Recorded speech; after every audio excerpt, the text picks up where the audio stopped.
Bonjour et bienvenue dans cette nouvelle vidéo où on va aborder ensemble le fait de se retrouver. Bien souvent, quand vous venez me voir en consultation, vous venez avec un projet de perte de poids. Et je sais pas vous, mais moi, quand j'entends le mot perte, ça signifie chemin compliqué, frustration, baisse, hausse de motivation, variation, culpabilité, restriction. Et donc, du coup, c'est pas fort agréable. Donc, moi, ce que je vous propose, c'est plutôt d'aller retravailler sur le fait de se retrouver. En fait, pour moi, le fait de s'oublier, et bien souvent, hein, alors pas dans tous les cas, mais bien souvent à l'origine d'une perte de poids. Et donc du coup, d'une prise de poids, pardon. Et donc du coup, quand on veut en perdre, et bien du coup, l'idéal c'est de faire le trajet inverse et donc du coup de venir se retrouver. Il y a différentes raisons qui font qu'on s'oublie. Ça peut aller du quotidien qui est assez rythmé, qui nous incite à être toujours productif, à toujours être en action. Ça peut être des étapes de vie, devenir maman par exemple. Je sais que beaucoup d'entre vous ne savent plus par exemple quel est leur plat préféré, savent me citer celui de leur conjoint, ceux de leurs enfants, mais finalement ne savent plus le leur, ne se questionnent plus à ce sujet. Et puis ça peut être aussi tout un tas d'événements qui ont généré des croyances limitantes en nous et qui font qu'on va s'adapter sans arrêt aux exigences en fait de notre environnement et qui font qu'on se coupe en fait de qui on a envie d'être. On va plus oser s'affirmer, on va plus oser mettre tel ou tel vêtement ou se mettre en valeur. Donc il y a en fait plein de raisons de se perdre. D'ailleurs, quand on se retrouve, ça n'exclut pas le fait de se reperdre de nouveau, hein. C'est vraiment un travail du quotidien. Mais c'est un travail où il y a une vraie évolution. C'est-à-dire que vous aurez cette fierté de cette véritable en fait transformation où vous allez vous voir aussi réussir à vous affirmer davantage, à oser remettre les vêtements qui vous mettent en valeur, que vous aimez, à entamer un paquet sans forcément le terminer, à oser dire non, à poser vos limites, à mieux vivre vos émotions, à y répondre de manière concrète et agréable, en répondant vraiment en fait à votre besoin. Et c'est là-dessus en fait où c'est super, c'est que c'est vraiment à chaque fois que vous comprenez quelque chose de nouveau en vous, vous progressez et en fait il y a pas il n'y a pas de retour en arrière en fait dans le sens où même s'il peut y avoir comme je vous disais des variations, plus vous allez vous comprendre en fait et plus le chemin vous paraîtra moins compliqué et surtout il n'y a pas cette impression de chercher en fait à l'extérieur la réponse tout le temps, un nouveau programme, un nouvel aliment, une nouvelle recette, mais de réussir en fait à aller chercher à l'intérieur de vous toutes les réponses dont vous avez besoin. Donc voilà un petit peu pour ça. Donc c'est en fait bien souvent être tourné vers l'extérieur et être très localisé en fait dans le mental. Et c'est mettre en quelque sorte son corps et donc du coup ses émotions de côté. Vous m'avez donné justement différents exemples, le fait de prendre du poids quand tout va bien et au contraire le fait de prendre du poids quand il y a des émotions qui sont plus difficiles à vivre. Et bien en fait, dans les deux cas, hein, on peut justement manger. En fait, on va avoir deux problèmes différents, mais la même solution, celle de manger pour répondre en fait à un besoin de réconfort. Mais aussi, alors pour le cas des émotions positives quand tout va bien, ça peut être aussi lié à une forme d'inquiétude. Tiens, mon corps change, j'ai perdu du poids, est-ce que je suis pas malade? Est-ce que je devrais pas remanger pour me remettre un peu plus en forme?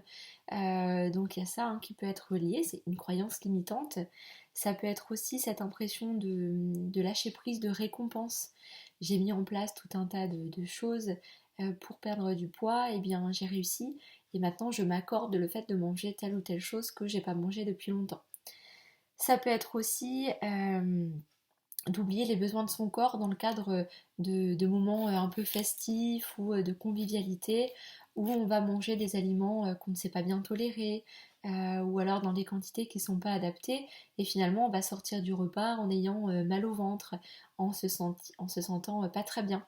Alors bien sûr, tout ça c'est normal, voilà, de vivre des émotions et de parfois manger pour les satisfaire, ça reste physiologique. C'est pas ça le problème, c'est quand c'est répété et que finalement on en oublie de prendre les messages qui sont cachés derrière.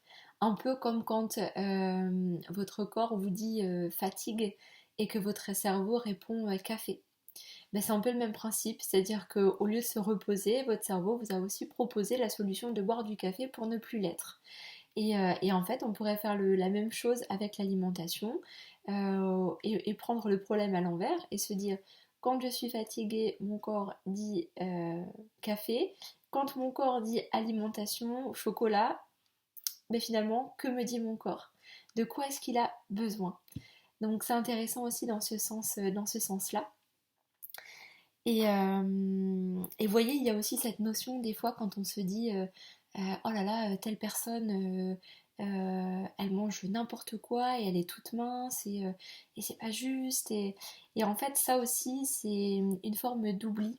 Parce qu'en fin de compte, faut pas oublier qu'on mange pas pour prendre ou perdre du poids, on mange pour apporter à notre corps ce dont il a besoin.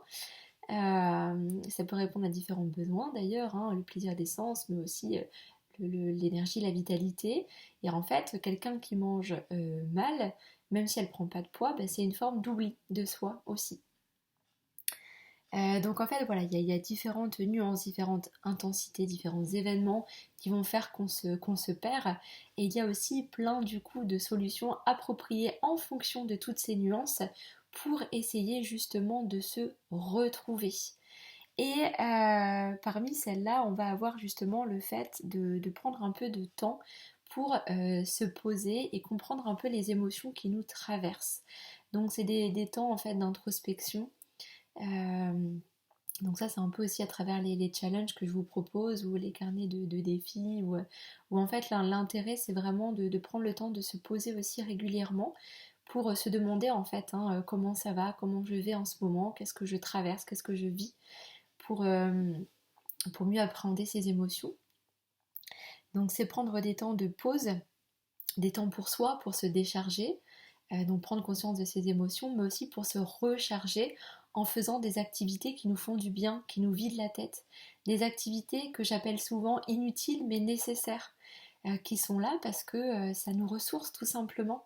Et en fait, ça nous permet, quand on fait des choses qui nous font plaisir, ça nous permet aussi de pas sans arrêt être dans le jugement négatif qu'on peut avoir de soi, de comparaison, et toujours être en train de se dire ah bah j'aime pas ça chez moi, ça va pas, ce que je fais c'est pas bien, mais aussi de se concentrer sur des choses qui vous font du bien et qui d'une certaine façon vous nourrissent et donc ont un impact aussi sur votre façon de penser, sur vos croyances et donc de ce fait-là sur votre façon de manger.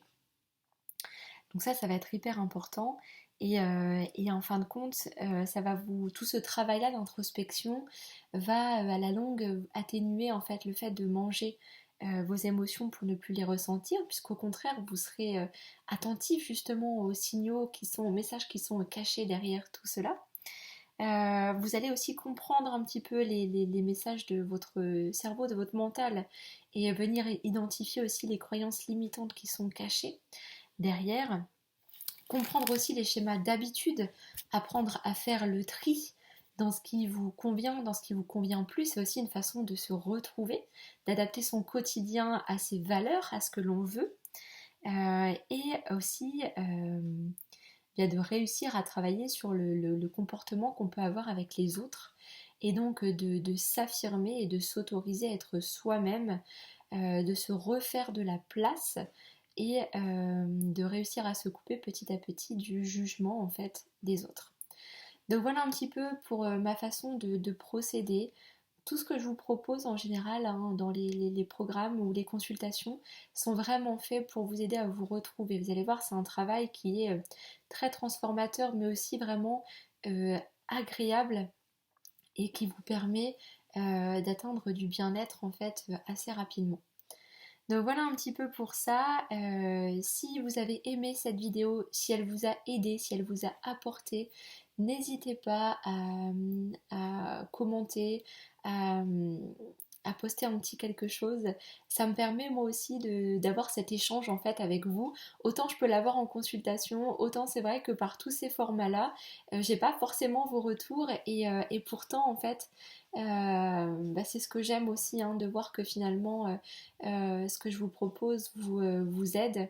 Et c'est l'occasion aussi, voilà, de d'échanger sur ces problématiques-là. Et en plus de ça, de du coup vous proposer des contenus qui vont vous aider euh, à vous apporter en fait ce que vous recherchez euh, en ce moment. Donc voilà pour ça. N'oubliez pas qu'il y a l'atelier de jeudi où je pense justement le mettre, faire aussi un format en ligne. Donc le corps, un allié pour se retrouver, ce sera le thème de jeudi. Si ça vous intéresse, si vous habitez loin et que vous avez envie de suivre ces ateliers en ligne, n'hésitez pas à revenir vers moi pour que je puisse aussi monter un groupe et du coup voir un peu toute la logistique pour vous les proposer. J'espère en tout cas que ces contenus vous aident au quotidien. Je vous souhaite une belle journée et je vous dis à bientôt.